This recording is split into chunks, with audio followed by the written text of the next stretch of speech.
আমরা আজ একটা ব্যাপারে একমত, আমাদের মহাবিশ্বের কোনো কেন্দ্র নেই। গ্যালাক্সির কেন্দ্রে ব্ল্যাক হোল থাকলেও মহাবিশ্বের কোনো কেন্দ্রবিন্দু পাওয়া যায় না।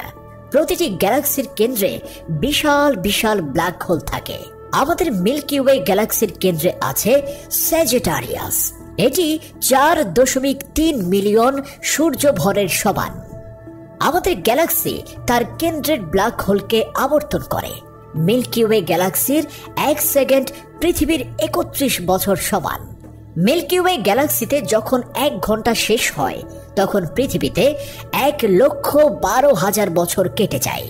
মিল্কি ওয়ে গ্যালাক্সিতে প্রতি 250 মিলিয়ন বছরে 1 গ্যালাকটিক ইয়ার্স।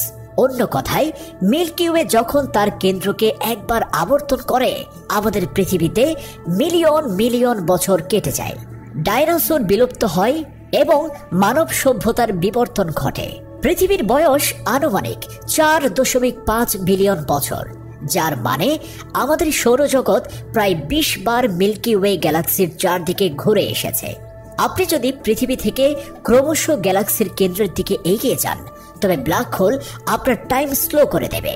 মিল্কি ওয়ে গ্যালাক্সির কেন্দ্রের একদিন পৃথিবীর 10,000 বছরের সমান। আপনি যদি গ্যালাক্সির কেন্দ্রে একদিন কাটান তবে আপনি পৃথিবীর 10,000 বছর ভবিষ্যতে চলে যাবেন। এখন মনে করুন মিল্কি ওয়ে গ্যালাক্সির মতো আমাদের মহাবিশ্বেরও কেন্দ্র আছে। তাহলে আমাদের মহাবিশ্ব তার নিজস্ব কেন্দ্রের চারপাশে প্রদক্ষিণ করবে। কল্পনা করুন আমাদের ইউনিভার্স মাল্টিভার্সকে কেন্দ্র করে আবর্তন করছে। আপনি কি ভাবতে পারেন এই ব্যাপারটি কতটা অবিশ্বাস্য হতে পারে? আমাদের পৃথিবী যখন সূর্যকে কেন্দ্র করে আবর্তিত হয় তখন প্রতি বছর জানুয়ারির 1 তারিখ বারবার ফিরে আসে।